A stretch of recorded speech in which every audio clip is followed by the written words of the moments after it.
문재인 대통령이 중소조선사나 자동차 부품업체에 대한 지원을 언급하고 나서 극심한 위기에 빠진 군산에 관심이 집중되고 있습니다. 김장철을 앞두고 가을 배추가 비교적 좋은 작황을 보이면서 출하량에 따라 가격 하락이 예상되고 있습니다.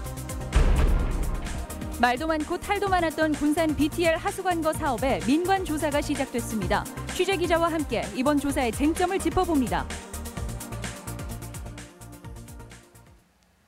안녕하십니까. 전주 MBC 뉴스데스크입니다. GM 공장과 조선소가 문을 닫은 군산의 경제 상황은 더 이상 말이 필요 없을 정도인데요. 대통령이 오늘 국무회의에서 중소조선사나 자동차 부품업체에 대한 지원을 언급해 다소나마 희망을 품게 하고 있습니다. 박연선 기자입니다. 지난해 가동을 중단한 현대중공업 군산조선소. 1년 넘게 일감을 얻지 못하면서 문을 닫은 공장이 속출했고 수천 명의 노동자들은 거리로 내몰렸습니다. 남은 협력업체는 20여 개 남짓, 미래는 여전히 불투명하기만 합니다. 버티는 게 아니라 그냥 포기하고 그냥 없죠. 왜냐면 다들 지금 전기세도 못 내가지고 다 취업 폐지하고. 이런 가운데 정부가 관련 중소업체에 대한 지원을 약속하고 나섰습니다. 문재인 대통령은 오늘 국무회의를 통해 회복세인 자동차와 조선업계를 격려한 뒤 중소업체 지원을 언급했습니다. 자동차 부품업체 등은 여전히 일감 부족과 금융 애로를 겪고 있습니다. 이럴 때 기업이 힘을 낼 수 있도록 지원하는 게 대책으로 전북의 역점 사업인 친환경 자율주행차 등을 언급했고 적극 추진 의사도 내비쳤습니다. 친환경 자율차량 등 미래형 산업체로 전환할 수 있도록 중장기적 지원도 함께 모색되어야 할 것입니다. 정부 약속에 전라북도도 반색하고 있습니다. 자동차 생태계를 바꾸고 조선에서는 블럭을 추가 배정을 받아서 우리 근로자들이 다시 성업에 종사할 수 있도록 정부는 모레 조선업 추가 대책을 발표할 예정이어서 구체적인 해결책이 나올 수 있을지 지역사회에 눈과 귀가 쏠리고 있습니다. MBC 뉴스 박연선입니다. 김장철을 앞두고 가을 배추가 비교적 좋은 작황을 보이고 있습니다. 지난 가을 비가 수시로 내리면서 생육 상태가 평년 수준 이상인데요. 홍수 출하가 이뤄지면 가격 하락도 예상됩니다. 유룡 기자입니다. 따사로운 가을 햇살을 등에 지고 가을 배추 수확이 한창입니다. 누런 황토에서 푸릇푸릇하게 자라난 배추는 보기만 해도 먹음직스럽습니다. 여름 더위에 초기 성장이 좋지 않았지만 가을 내내 일정한 온도와 잦은 비로 작황이 예년에 비해 빠지지 않습니다. 비가 적절하게 와줘서 배추가 생육하는데 도움은 많이 됐지만 폭이 차는데 좀 시간이 많이 걸릴 것 같아서 그것이 걱정입니다. 지난 여름 불볕 더위에 고랭지 배추 작황이 좋지 않아 금값이 되기도 했지만 가을 배추가 나오면서 가격은 안정되는 추세입니다. 농수산물 유통공사에 따르면 현재 배추 10kg 도매 가격은 중품 5,000원대로 평년 대비 9%가량 높지만 경락 가격은 4,000원대로 평년 대비 13% 떨어진 상황입니다. 지난주까지 가격이 평년 수준을 웃돌다가 김장철을 앞두고 전국 각지에서 배추가 대거 출하되면서 가격이 하락세로 돌아선 겁니다. 강원도 배추나 전라남도 배추가 한꺼번에 홍수 출하되고 있고 금년도 김장이 늦어지거나 덜 하는 것 같아서 그게 걱정입니다. 특히 고랭지에서 뿌리 썩음 증상 등으로 늦게 심은 배추가 김장철에 일시에 출하될 가능성도 있어 가격은 더욱 유동적입니다. MBC 뉴스 유룡입니다. 최근 아침 기온이 영하로 떨어지면서 추위가 이어지고 있죠. 겨울을 앞둔 지금 어려운 이웃들은 더욱 힘든 나날을 보내고 있는데요. 이들을 돕기 위한 성금 모금이 본격적으로 시작됐습니다. 한범수 기자입니다.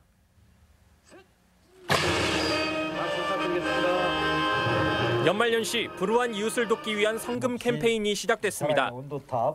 전북 사회복지 공동모금회는 희망 2019 나눔 캠페인 출범식을 갖고 내년 1월까지 성금 모금에 나섰습니다. 이웃사랑과 나눔의 정신이 있었기에 가능하다고 생각을 합니다. 올해 기부 목표액은 75억 원, 작년보다 4천만 원 늘어난 금액입니다. 침체된 경제 상황을 반영해 매년 3% 가까이 목표액을 올려온 관행을 깨고 지난해와 비슷한 수준에서 목표치를 잡은 겁니다. 그럼에도 모금 전망이 밝지만은 않습니다. 기업이 많지 않은 전라북도는 전체 모금액의 60% 이상을 소액 기부자에게 의존하고 있습니다.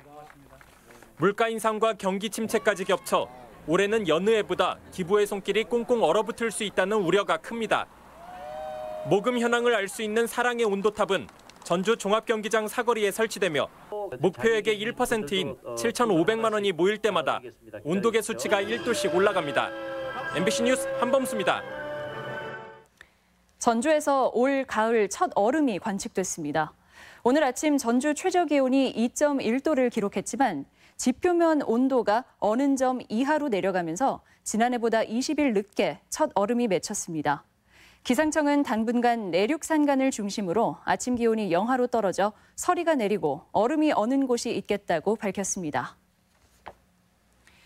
수많은 의혹이 제기된 군산 BTL 하수관거 사업에 대해 군산시가 마침내 현장 조사를 시작했습니다. 6년간 땅속에 묻혀있던 진실이 드러날지 주목되는 부분인데요. 박찬익 기자가 현장을 다녀왔습니다. 조사단이 맨홀 뚜껑을 열어 지하 오수관을 살펴봅니다. 맨홀의 위치와 거리를 일일이 재가며 준공도면과 비교합니다. 이 구간은 최초 준공도면에 추진공법으로 시공됐다고 표기돼 있습니다. 추진공법은 땅을 파 관을 묻는 대신 맨홀에서 다음 맨홀까지 땅속에서 관을 밀어넣어 연결하는 특수공법입니다. 땅속에서 이루어진 공법이다 보니 일반 공법보다 공사비가 몇 배나 듭니다. 하지만 실제 시공도면을 보면 전 구간에서 흙막이를 하고 아스팔트를 깐 것으로 나타나 도면만 특수공법, 실제 공사는 일반 공법으로 진행해 공사비를 빼돌렸다는 의문이 강하게 일고 있습니다. 맞지가 않아요. 숫자도 안 맞고 개수도 안 맞고 길이도 안 맞고 심지어는 그것이 변경이 된다는 거죠. 그럼 준공 이후에 준공 도면이 바뀐다, 수량 칸투수가 바뀐다? 뭔가 조작이 있지 않는가? 곳곳에서 제기된 의혹, 그때마다 준공 도면은 여러 차례 바뀌었습니다. 2011년 준공 당시 도면에 없던 오수관의 종류가 부실 시공 의혹이 제기된 2014년 이후에는 콘크리트 흉관으로 그리고 다시 레진관으로 언론의 취재와 의혹이 제기될 때마다 표기가 달라지기도 했습니다. 수많은 의혹이 제기된 지 6년, 군산시가 전면 재조사에 착수하면서 땅속에 묻혀있는 의문들이 밝혀질지 시민들은 주목하고 있습니다. MBC 뉴스 박찬익입니다. 지난 4년간 군산 BTL 하수관거 부실 공사 의혹을 취재한 박찬익 기자 스튜디오에 나와 있습니다. 예, 박 기자, 그동안 논란이 많았던 사업인데 군산 BTL 하수관거 대체 어떤 사업인가요? 예, 하수관거 사업은 각 가정에서 나오는 오수를요 빗물과 섞이지 않게 분리하는 공사입니다. 그 BTL은 그 민간 투자 방식으로 쉽게 말하면 그 장기 렌털이라고 볼 수 있겠습니다. 네. 민간 업체는 시공과 운영까지 해주는 대신에 군산시로부터 매년 100억 원씩 네. 20년 동안 총 2천억 원을 받게 됩니다. 네. 근데 조금 전 리포트를 보면 이 민간 업체가 제대로 시공을 했는지가 의심스러운데요. 부실 규모는 어느 정도인가요? 예, 지금 하는 재조사가 이것을 밝히는 첫걸음이라고 보시면 될 것 같습니다. 저희 전주 MBC 보도가 있은 뒤에 경찰이 2년 넘게 수사를 했습니다. 네. 관로는 대략 3km, 그리고 오수바지도 수백 개가 누락됐다고 밝혔는데요. 이렇게 부풀려진 공사비만 40억 원으로 추정됩니다. 그렇다면 BTL 하수관거 공사를 감독하는 군산시는 그동안 뭘 한 건가요? 그 취재를 한 저로서도 매우 답답했습니다. 사실 이 문제가 불거진 게 문동신 전임시장 때인데요. 군산시는 줄곧 시공사를 두드려왔습니다. 네. 그 언론의 지적에 겨우 감리업체 그리고 감리 책임자에게 벌점 처분을 준 게 전부이고요. 네. 시공사에게는 아무런 제재도 하지 않았습니다. 예. 검찰에서 무혐의를 결정한 게 이유라고 밝혔습니다. 그럼 검찰도 수사를 했는데 무혐의 처분을 내렸다는 건가요? 네, 그렇습니다. 그 검찰은 고의성이 없다, 또 부실 시공 규모가 경미하다는 이유로 시공업체 등을 불기소했습니다. 예. 하지만 앞서 말씀드렸듯이 경찰은 시공업체가 40억 원의 공사비를 부풀렸다고 밝혔는데요. 그래서 검찰이 봐주기 또는 부실 수사를 했다는 비판을 받고 있습니다. 네. 결국 이번 조사를 통해 의혹의 진위가 분명히 가려질 것으로 보입니다. 네, 오늘 말씀 여기까지 듣겠습니다. 고맙습니다. 네. 야생 조류 분변에서 조류 독감 바이러스가 검출돼 주의가 요구됩니다. 전라북도는 지난 13일 군산 금강호에서 채취한 야생 조류 분변에서 H5N3형 조류 독감 바이러스 항원이 검출됐다고 밝혔습니다. 고병원성 여부는 하루나 이틀 뒤 판명될 전망이며 도 보건당국은 반경 10km 이내를 예찰 지역으로 설정하고 가금류 농가의 이동 통제와 소독을 강화하고 있습니다. 전북 혁신도시의 악취를 줄이기 위한 사업이 본격화합니다. 전라북도는 1,198억 원을 들여 가축분뇨 취급량이 많은 시설은 밀폐화를 추진하고 악취 방지 시설도 새롭게 설치하기로 했습니다. 또 실시간 모니터링 시스템을 설치해 가축분뇨 시설 배출구에서 나오는 오염물질을 측정해 체계적으로 악취를 줄여나갈 방침입니다. 익산 낭산면 폐석산에 불법 폐기물이 다음 주부터 옮겨집니다.